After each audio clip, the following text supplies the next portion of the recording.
É um prazer muito grande estabelecer esse contato com você sempre e outra vez.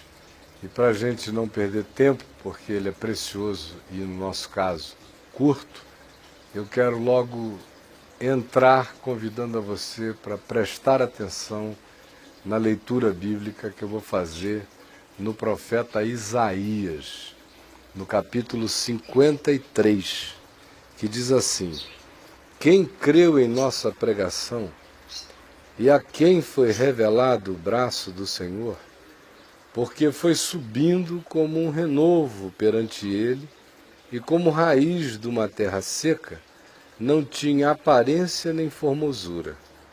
Olhámo-lo, mas nenhuma beleza havia que nos agradasse. Ele era desprezado e o mais rejeitado entre os homens, homem de dores e que sabe o que é padecer. E como um de quem os homens escondem o rosto, era desprezado, e dele não fizemos caso. Certamente, no entanto, ele tomou sobre si as nossas enfermidades, e as nossas dores levou sobre si. E nós o reputávamos por aflito, ferido de Deus e oprimido. Mas ele foi traspassado pelas nossas transgressões e moído pelas nossas iniquidades. O castigo que nos traz a paz estava sobre ele, e pelas suas pisaduras nós fomos sarados. Todos nós andávamos desgarrados como ovelhas. Cada um se desviava pelo caminho, mas o Senhor fez cair sobre ele a iniquidade de nós todos. Ele foi oprimido e humilhado, mas não abriu a boca. Como cordeiro, foi levado ao matadouro, e como ovelha, muda perante os seus tosqueadores, ele não abriu a sua boca. Por juízo opressor foi arrebatado, e de sua linhagem, quem dela cogitou? Porquanto foi cortado da terra dos viventes. Por causa da transgressão do meu povo foi ele ferido. Designaram-lhe a sepultura com os perversos, mas com o rico esteve na sua morte, posto que nunca fez injustiça, nem dolo algum se achou em sua boca. Todavia ao Senhor agradou moê-lo, fazendo-o enfermar.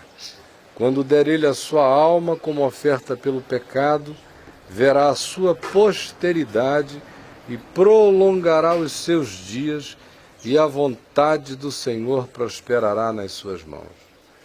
Ele verá o fruto do penoso trabalho de sua alma e ficará satisfeito. O meu servo, o justo, com o seu conhecimento justificará muitos, porque as iniquidades deles levará sobre si. Por isso, eu lhe darei muitos como a sua parte, e com os poderosos repartirá ele o despojo, porquanto derramou a sua alma na morte. Foi contado com os transgressores, contudo levou sobre si o pecado de muitos, e pelos transgressores ele intercedeu. Este texto bíblico aparece no Novo Testamento, ele é do Velho, de Isaías, capítulo 53, mas ele aparece no Novo Testamento em Mateus, quando Jesus estava curando as pessoas. Mateus diz, ele assim fazia para que se cumprisse o profeta Isaías, quando disse, ele levará sobre si as nossas dores e as nossas enfermidades. Outra vez o texto aparece no Novo Testamento, no livro de Atos dos Apóstolos, quando o primeiro-ministro da Etiópia, que era um homem piedoso, tinha ido a Jerusalém, ao templo, que ainda não tinha sido destruído no ano 70 pelos romanos. Ele, o ministro da fazenda da Etiópia, ia a Jerusalém de ano em ano adorar. E num daqueles dias, já depois do fenômeno Jesus, depois da ressurreição de Jesus, depois do Pentecostes, quando já havia igreja e discípulos testemunhando o evangelho para todo lado, esse homem ia voltando para a Etiópia, uma viagem longa, ele teria que atravessar o deserto todo para chegar à Etiópia. quando um anjo do Senhor falou com Filipe, que era um dos diáconos da igreja de Jerusalém, dizendo a Filipe, olha, vai para o caminho que está entre Jerusalém e Gaza, hoje a faixa de Gaza. Está deserto o caminho, vá para lá. E o Filipe se levantou, obedeceu e foi. Quando ele chegou no caminho deserto, ficou parado ali sem fazer nada, sem saber qual era de Deus para ele naquele lugar, quando de repente ele viu uma carruagem vindo. E aí o Espírito Santo falou no coração dele, corre atrás daquela carruagem. E ele, igual um louco, surtado, saiu correndo atrás da carruagem dos cavalos, até que ele emparelhou e viu que dentro da carruagem havia um homem negro, lendo o profeta Isaías, o rolo do profeta Isaías. Naquele tempo não eram livrinhos assim, eram rolos. Lendo justamente esse texto que a gente leu aqui. E aí Filipe, correndo ao lado, ofegante, perguntou ao homem negro que dentro da carruagem lia o profeta Isaías, compreendes o que vens lendo? Aí o homem virou-se para ele e falou, como é que eu posso compreender se não houver quem me explique?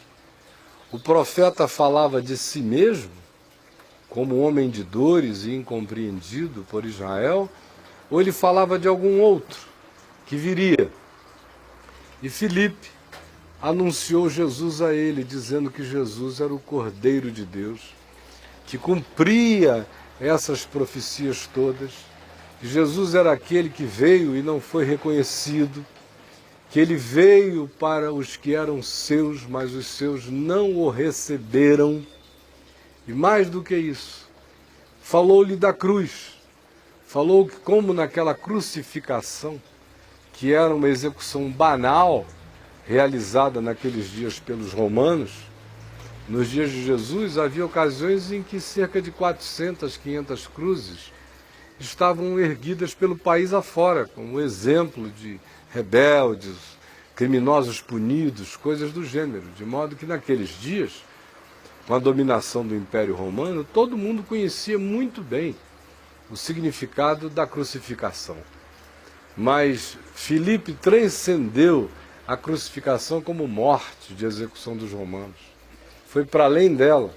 Para onde é que ele foi? Se ele foi para além da crucificação. Ora, se ele foi para além da crucificação, é porque ele foi para a cruz. O que está para além da crucificação, que é apenas uma execução, milhares sofreram a mesma execução, está a cruz, que é algo que só aconteceu numa crucificação. Só na crucificação de Jesus havia uma cruz espiritual.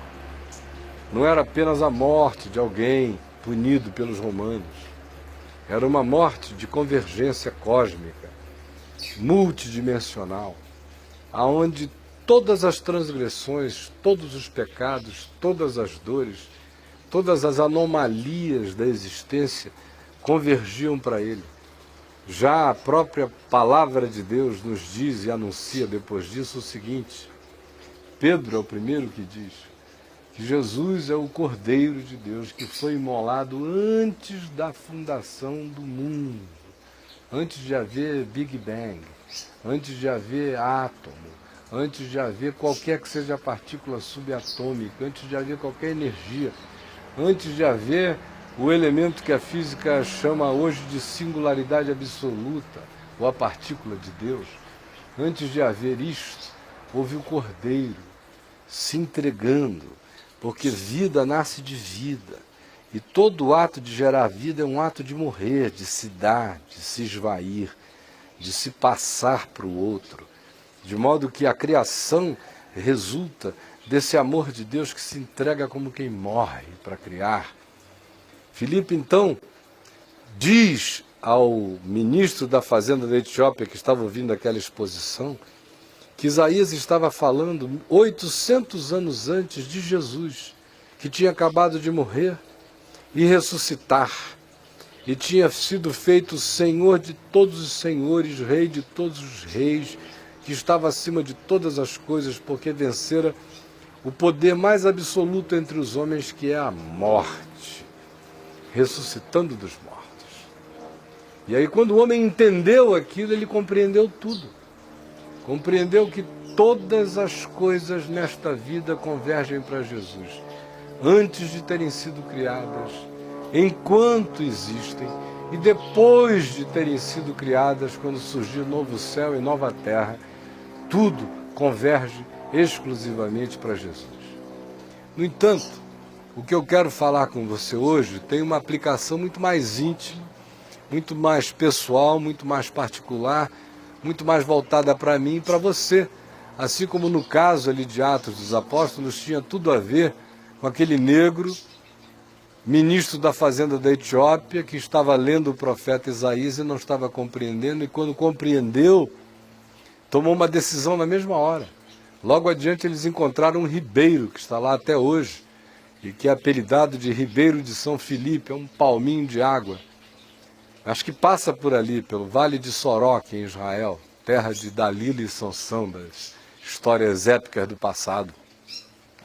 Quando o homem, ministro da fazenda da Etiópia, viu água ali, virou-se para Filipe e disse: eis aqui a água, o que impede, pois, que eu seja batizado?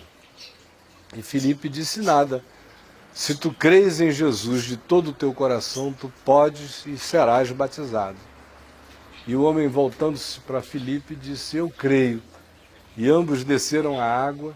Filipe batizou o ministro da fazenda da Etiópia, e enquanto estavam ainda dentro d'água, o Espírito de Deus arrebatou a Filipe, o trasladou, o arrancou, o abduziu de diante dos olhos daquele homem.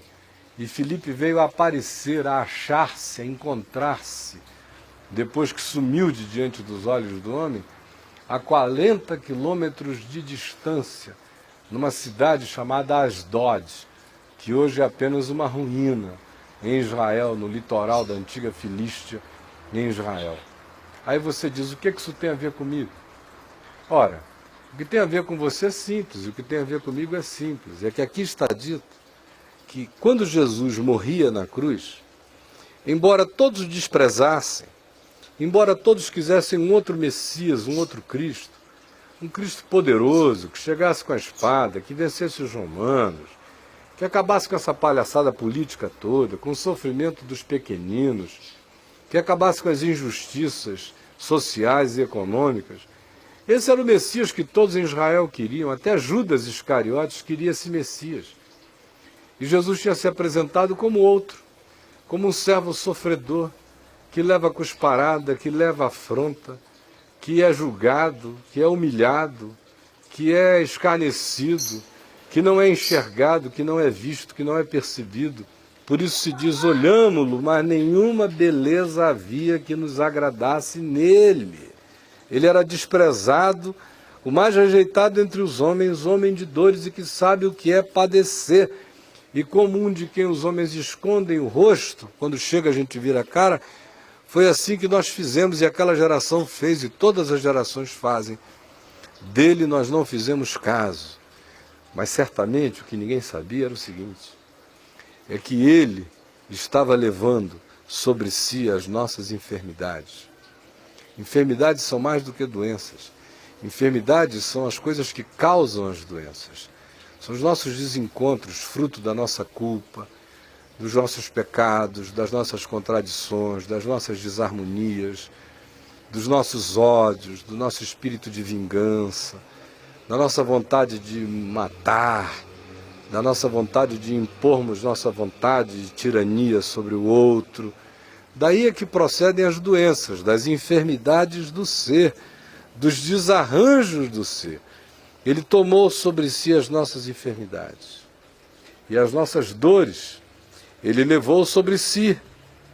E nós o reputávamos como se ele fosse um maldito, um aflito, um ferido de Deus, um oprimido, sem sabermos que ele estava sendo traspassado pelas minhas transgressões, que ele estava sendo moído pelas minhas iniquidades, e que o castigo que eu merecia e que não recebi e não receberei, e que hoje me traz a paz se eu tivesse que fazer um ajuste de contas, Quem fez o ajuste de contas cósmico, transcósmico, multicósmico, de qualquer dimensão que você queira, e existencial, pessoal, individual e meu, diante do Deus único, vivo e verdadeiro, foi Jesus, levando sobre si as nossas iniquidades.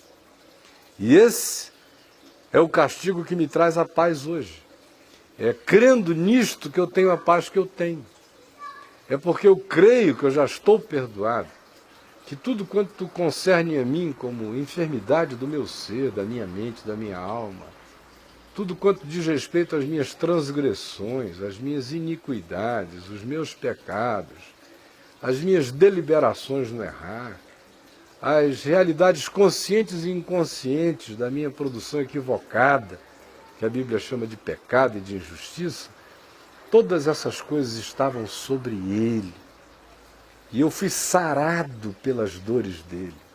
Não as dores dos pregos, mas a dor que prego nenhum pode expressar, que suplício nenhum pode expressar.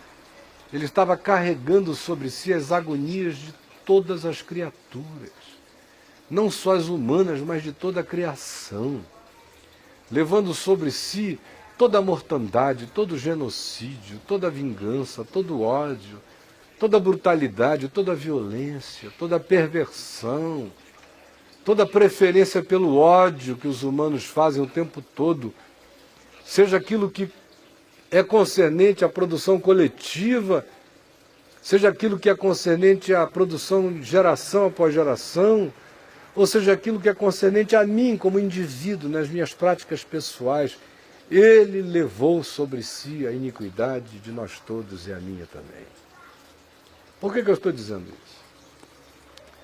Eu atendo pessoas, eu não cobro nada de ninguém, jamais cobrei, jamais cobrarei. Mas eu atendo gente há muitos anos, numa perspectiva psicanalítica, quando há necessidade. A minha mulher faz a mesma coisa, tantos outros fazem. Da minha parte, eu jamais abriria um consultório para atender gente cobrando, eu faço tudo de graça. Eu recebi de graça, eu dou de graça. Isso é verdade e fato diante de Deus e dos homens. Mas por que eu estou falando da psicologia ou da psicanálise? Eu conheço razoavelmente esses instrumentos e a utilidade deles. Eles são utilíssimos para você exumar o elemento psicológico das pessoas, para você abrir, destampar o caixão, abrir a sepultura, desencavar a ossada das dores humanas. O legado dos pais, né, as figuras parentais, os traumas, o elemento cultural, como é que o psiquismo do indivíduo se desenvolveu a partir daquela conjunção de fenômenos que o levou a um determinado estado presente e contemporâneo de irrealização, de dor, de pânico, de depressão, de sofrimento, de insegurança, ou de vaidades superlativas, de exageros os mais diversos. São instrumentos que você recebe da psicologia muito úteis para fazer essa exumação. Mas qualquer psicólogo honesto, sério e sincero que esteja me ouvindo sabe que os elementos da cura, os elementos que geram a saração da enfermidade, que debelam a culpa mais profunda que habita boa parte desses desarranjos do ser, as enfermidades mais essenciais presentes no ser humano, nem Freud, nem Jung, nem Carl Rogers, nem o Moreno, nem o Franz Crick com a sua teoria behaviorista herdada do Pavlov, nenhum deles tem solução para nada. No máximo, pequenos alívios que fazem o indivíduo dizer coisas como a seguinte: eu continuo profundamente desassossegado, mas pelo menos eu já sei quem eu sou. Na maioria das vezes é só até aí que vai. E quando não se passa daí, alguns recorrem à psiquiatria e aí se entopem de remédios para ver se amenizam essa aflição que hoje já é fruto de uma autocompreensão, mas que não trouxe para o indivíduo solução. Solução na realidade, minha gente, sem que eu esteja falando de religião, detesto religião, estou falando de Jesus. que não tem nada a ver com cristianismo, nem com judaísmo, nem com religião. É caminho de vida, só isto. Na realidade, essa paz que todo mundo busca e que a gente só discerne que encontrou, só sabe que encontrou quando passa pelo seguinte teste, quando perde definitivamente o medo de morrer. Quando a gente encontra essa paz que é caracterizada pela vitória da vida sobre o medo da morte na gente, é que a gente sabe que provou, que experimentou, que comeu, que sorveu Jesus e o Evangelho dentro de nós. Você está aí cheio de dores, deprimido, sofrendo de síndrome do pânico, carregando culpas antigas dos abortos que você fez ou mandou fazer, da sua irresponsabilidade paterna, você saiu gerando filhos e não cuidou deles, da canalice que você sabe que fez com a sua mulher recentemente, ou que você tem feito com o seu marido sem que ele saiba. Todas essas coisas que você carrega e que eu carrego, que às vezes se traduzem em antipatias, em vingança, em ódio, em malquerência, em espírito de guerra, de beligerância entre as pessoas. Todas essas coisas não são saradas com Rivotril, não são saradas com nenhum calmante, não há nada que você tome que pacifique isso. No máximo, você fica zumbificado, mas não sara a latência dessa agonia. Essa paz só entra na gente quando a gente toma esta consciência, de que eu de mim mesmo não sou o meu autopacificador. Somente quando eu creio que as minhas iniquidades, que as minhas transgressões, que os meus pecados estavam sobre ele, é que as minhas feridas começam a ser saradas por dentro e por fora. E a enfermidade essencial do meu ser, que é esse egoísmo canceroso que habita os seres humanos, vai sendo vencida quando você vai percebendo que você de si mesmo está perdido e que o que lhe acena com graça e salvação é uma dádiva gratuita de Deus, que você tem apenas que crer e receber. E quando você crê e recebe, aí o milagre começa a se instalar. Que milagre é esse? Você não consegue mais viver do mesmo modo.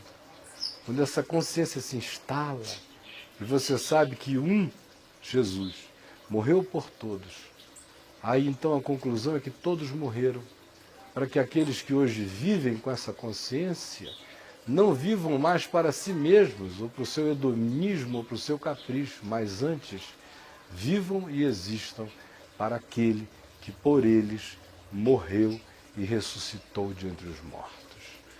Quando isto se estabelece na consciência da gente, aí eu sou tomado estranhamente de uma paz que excede a todo entendimento. Isso é de graça. E eu não estou dizendo isso para desconstruir a psicanálise, nem a psicologia, muito menos a psiquiatria. Todos nós nos servimos disso de um modo ou de outro, são bênçãos de Deus. Mas não são a cura para a enfermidade essencial do homem. São paliativos úteis. A cura só acontece quando o perdão se estabelece como categoria essencial em mim, vencendo a minha culpa latente, vencendo a minha enfermidade essencial, me dando a certeza de que a morte já não é mais o meu inimigo, ela já não me mata, eu já passei da morte para a vida em Jesus, eu já sou filho da ressurreição. Quando vocês me virem morrer, não percam nenhum tempo pensando que eu vaguei sequer sobre o meu corpo, para ver alguma história, para saber o que estava acontecendo na família. Saibam, na hora que eu fechar os olhos para este mundo, na mesma hora eu teria entrado na plenitude da eternidade, no gozo sem fim, da luz absoluta, do amor total, da compreensão de todos os mistérios, da alegria sobre todos os prazeres, a glória de Deus. Isto só acontece quando a gente abre o coração de fato para Jesus, não como quem abraça uma doutrina, mas como quem se entrega ao Deus vivo, dizendo: Ele morreu por mim, eu morri nele, agora a minha vida é dele, agora eu sou herdeiro de tudo quanto não era meu, mas ele conquistou por mim. Quem crê vai para casa como um ministro da fazenda da Etiópia, abençoado e feliz, cheio de júbilo e alegria no coração. Era isso que eu queria dizer a você hoje. Eu concluo apenas fazendo alguns convites a você. Você já viu passando aí o endereço do meu site, www.caiofabio.net. Você pode ir ler milhares de textos, reflexões devocionais, artigos, opiniões e, sobretudo, cartas e cartas e cartas, milhares de cartas sobre os temas mais diversos. Vá lá agora e leia, não custa nada, é tudo de graça. Mais do que isso, eu convido você a ver a Vem Ver TV, www.vemvertv.com.br. Anote, abra a internet, clique, você já vai ver uma programação estourando assim na sua cara, continuamente, 24 horas, sem cessar. Eu devo pregar dentro dessa programação de 24 horas, pelo menos umas 14 horas por dia, entre coisas gravadas e coisas feitas ao vivo. E eu estou convidando você e a sua casa, você que tem internet em casa, no trabalho, em qualquer lugar ou numa lan house, vá, use, aproveite, essa meia horinha aqui não é nada comparado com o tesouro que está disponibilizado para você. E por último, eu convido você para estar comigo hoje mesmo. Você que está me vendo em Brasília, tem gente me assistindo em outros estados ou até em outros países. Mas quem está vendo em Brasília, domingo, eu estou convidando você para estar comigo hoje às 18 horas no Teatro La Salle, na 906 Sul. O endereço já vinha passando aí desde quando eu iniciei a minha fala. Mas agora você está vendo ele aqui embaixo, está vendo? É lá que eu estou esperando você. E para concluir, mesmo e de verdade, preste atenção. Você está vendo aparecer aqui um monte de telefones, escrito Chico, William, Dora, Jack. Pode ligar para qualquer desses números e você pode conversar. Se você estiver angustiado, aflito, panicado, seja qual for a sua situação, culpado, sem ter com quem abrir a alma, querendo orar com alguém, telefone agora. Você vai ser mais do que bem atendido. Esse é o meu convite a você. Eu espero que você atenda aos 4 convites que eu lhe fiz. A maneira mais simples de eu saber disso é lhe dando um abraço hoje à noite, na nossa reunião no Teatro La Salle. Que Deus o abençoe, abençoe a todos quantos estão me vendo em qualquer lugar da terra. Especialmente aqui nesta cidade de Brasília, onde o governador permanece na cadeia. Mas a cidade não pode ficar paralisada. Em nome de Jesus, que Deus nos abençoe. Tchau, tchau.